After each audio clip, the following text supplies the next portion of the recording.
हाँ विद्यार्थियों, good afternoon. आज पुनः अपन आगे बढ़ते हैं। टॉपिक वही चल रहा है आपका इंडेक्स नंबर, बट आज अपन जो इसमें लेने जा रहे हैं वो बहुत ही आपके साथ में, या एक बोलते हैं कि आपके इस भारत में या पूरे वर्ल्ड में जितने भी लोग लिविंग कर रहे हैं, निवास कर रहे हैं, है ना, और जो डेली का प्रत्येक दिन, है ना, और उस मंथली या आपके वीकली या ईयरली, है ना,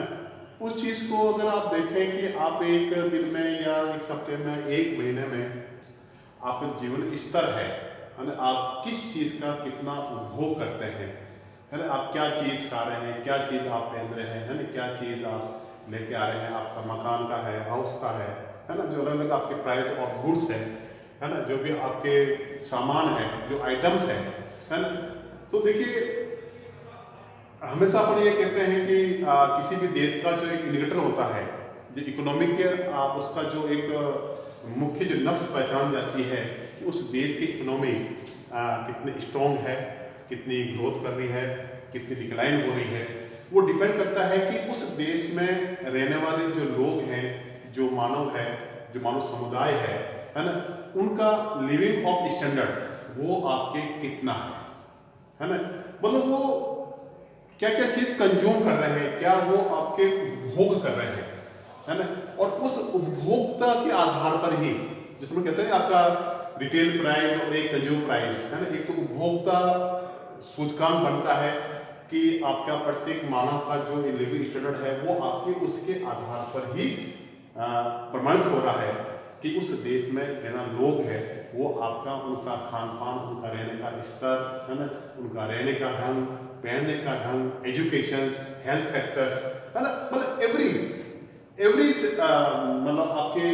जो सेक्टर्स में है वहाँ पर किस तरह की आपके ग्रोथ हो रही है, वृद्धि हो रही है, लोगों को हर तरह की चीज़ आपके आसानी से अवेलेबल हो रही है, उसकी प्राइस जो है वो आपका कितना उसको पे करना पड़ रहा है।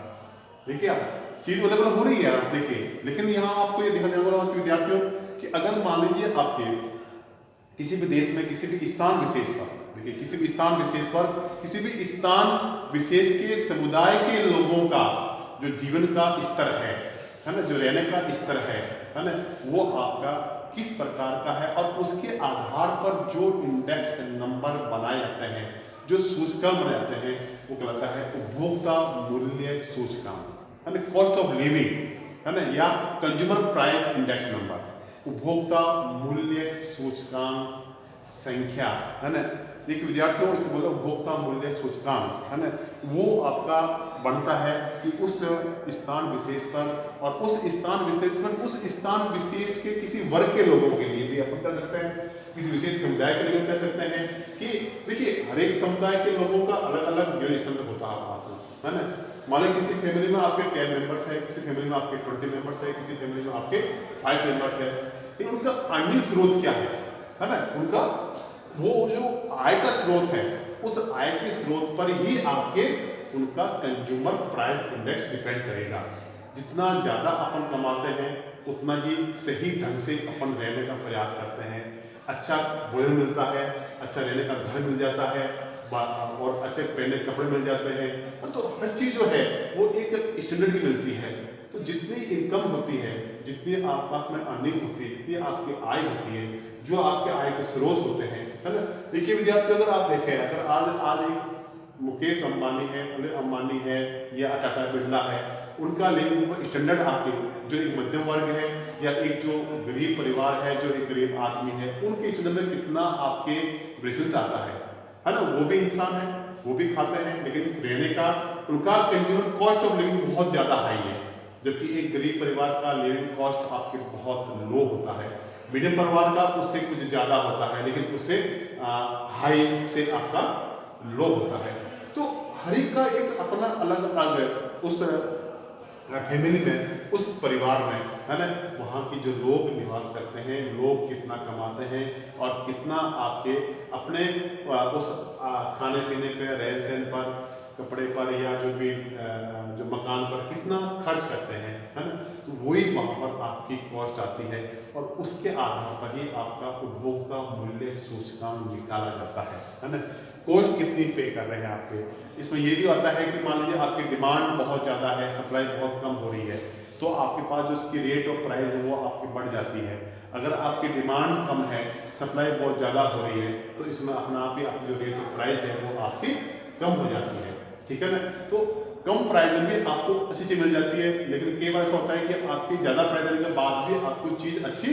नहीं मिलती है, जो सामान जो गुड्स होता है वो आपका सही नहीं मिल पाता है, ठीक है ना। तो अपन इस कंज्यूमर प्राइस इंडेक्स के आधार पर अपन क्या ज्ञात करते हैं, है ना। इसके लिए आप क्या करते हैं ना, इसमें उपभोक्ता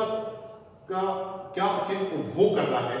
तो उसका अपन उस मूल्य के आधार पर उसका इंडेक्स नंबर अपन सूचकांक बनाते हैं, ठीक है। पहली बात तो ये है। दूसरी बात ये है कि जो उनका जीवन निर्वाह मूल्य है ना। देखिए आपका जो जीवन मूल्य आपका क्या, देखिए 1/, जीवन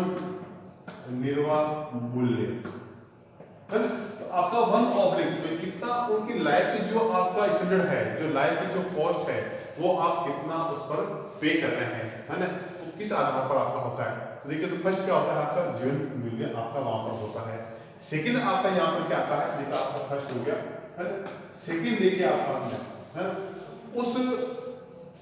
पारिवारिक जो है, उस परिवार में जो है आपका कितना खर्च हो रहा है। तो एक पारिवारिक बजट को बनाने के लिए बजट बनता है आपस में, है ना। अपन विद्यार्थियों अपन जिस परिवार अपन रहते हैं, है ना, अपन सभी की जो अपने फादर जो कमा रहे हैं, अर्निंग कर रहे हैं, तो सोचता है कि मेरी एक महीने कितनी इनकम है ना। जितनी अपन पास में इनकम जो होती है, अपना आय जो आपके आती है, उस इनकम के सोर्स के आधार पर ही अपन वहां पर आपका फैमिली बजट आपका तैयार होता है, ठीक है ना। तो और उसके आधार पर ही अपन सभी की जो चीजें हैं, जो वैल्यू है, उस वैल्यू को अपन वहां पर उसको डिसाइड करने का प्रयास करते हैं, ठीक है। तो फर्स्ट चीज आपकी क्या आ रही है, जीवन निर्वाह मूल्य। दूसरा जाता है कि फैमिली बोलते हैं, फैमिली बजट, पारिवारिक बजट,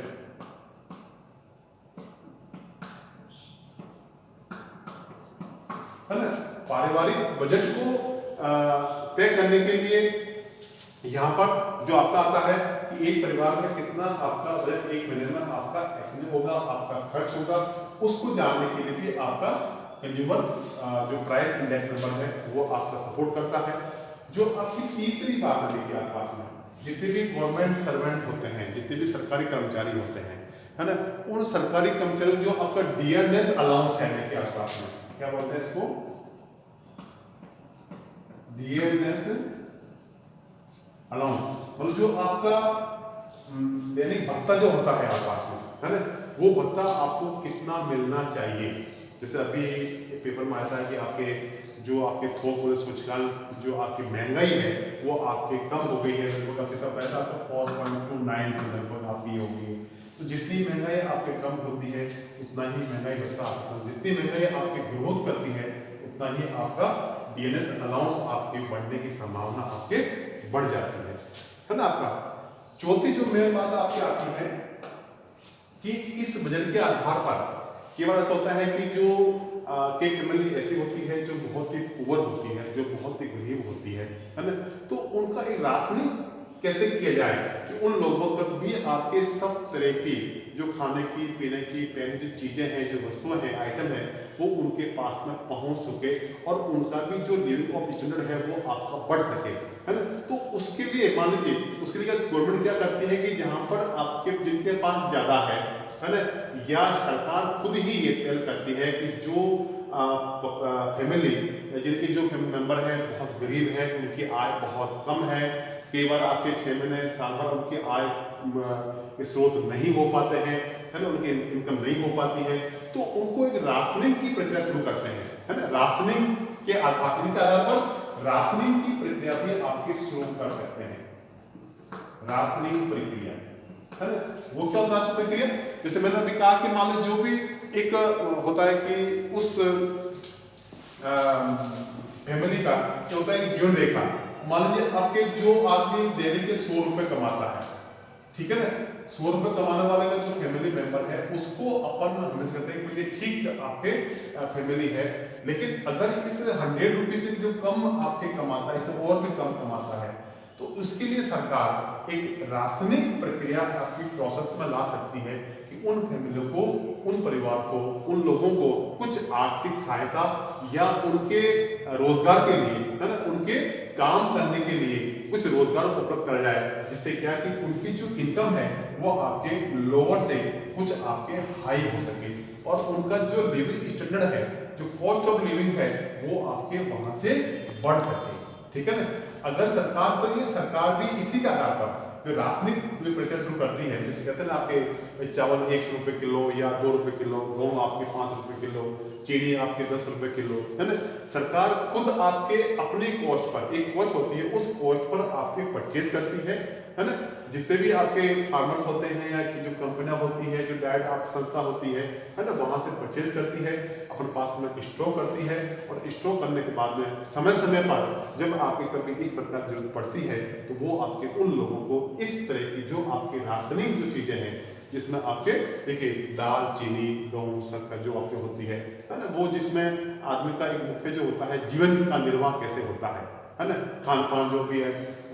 आदमी जो खाता पीता है ना, जो भी आप पहनता है, तो कम से कम आपके खाने की चीज उसको आसानी से उपलब्ध हो जाए, है ना। तो वो एक राशनिंग प्रक्रिया भी आपके इसके आधार पर, मतलब कंज्यूमर प्राइस इंडेक्स नंबर के आधार पर वो भी अपन सरकार इसका कर सकती है। तो देखिए जो 4 चीजें हैं आपके पास, मुख्य रूप से जो 4 चीजें हैं, है ना, वो आपके यहाँ पर उपलब्ध इसके आधार पर होती है और उसके आधार पर ही, जैसे है ना आपका महंगाई भत्ता, मतलब महंगाई कितनी बढ़ रही है, कितनी आपकी कम हो रही है। तो देखिए एक उपभोक्ता मूल्य सूचकांक, एक होता है आपका थोक मूल्य सूचकांक, एक होता है आपका retail price of index number, है ना, एक वो होता है ना? तो इसके आधार पर आपके जो इंडेक्स नंबर अपन बनाएंगे, ज्ञात करेंगे, इसके आधार पर 4 चीजें अपन इसको निकालने का प्रयास करते हैं। ठीक है।